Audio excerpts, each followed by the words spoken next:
সুন্দর করে কথা বলেন, আপনি সুন্দর করে। আপনাদের কাছে কি প্রবাসীদের মানুষ মনে হয় না? আপনি একটা প্রবাসীকে কিভাবে তুই মুই করে কথা বলতে পারেন? এই রাইট আপনাকে কে দিয়েছে? আপনি কিসের জন্য একজন প্রবাসীকে তুই মুই করে কথা বলবেন? তার যদি ভিডিও করার রাইট না থাকে, আপনার কি ভিডিও করার রাইট আছে? আপনারা যে ভিডিও করে করে প্রবাসীদের দেখাচ্ছেন, প্রবাসীরা 2টা 3টা করে মোবাইল নিয়ে যাচ্ছে, আর আজকে আপনি তার শ্যাম্পুর বোতল খুলে ফেলছেন, আপনি তার সম্পূর্ণ লাগেজ কেটে ফেলছেন, সে এটা ভিডিও করবে না? মানে তার রাইট নাই, সম্পূর্ণ রাইট আপনাদের, তাই না? সম্পূর্ণ রাইট আপনাদের, প্রবাসীদের কোনো রাইট নাই। একজন প্রবাসীর সাথে কিভাবে খারাপ আচরণ করা হয়, এই সব খারাপ কর্মকর্তাদের বাংলাদেশ বিমানবন্দর থেকে বিতাড়িত করা হোক।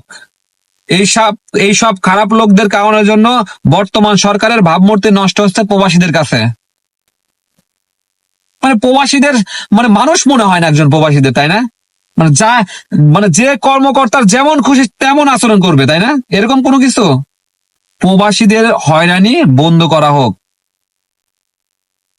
আমরা চাই যে প্রবাসীরা যেন নির্বিঘ্নে বাংলাদেশে যেতে পারে, বিমানবন্দরে যেন প্রবাসীদের কোনো হয়রানি করা না হয়। আপনারা কি শুরু করলেন এটা?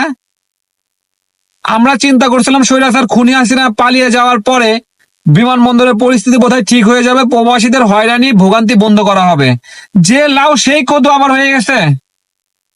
অতি দ্রুত এই সব খারাপ কর্মকর্তাদের লাথি মেরে বিমানবন্দর থেকে বের করে দেওয়া হোক।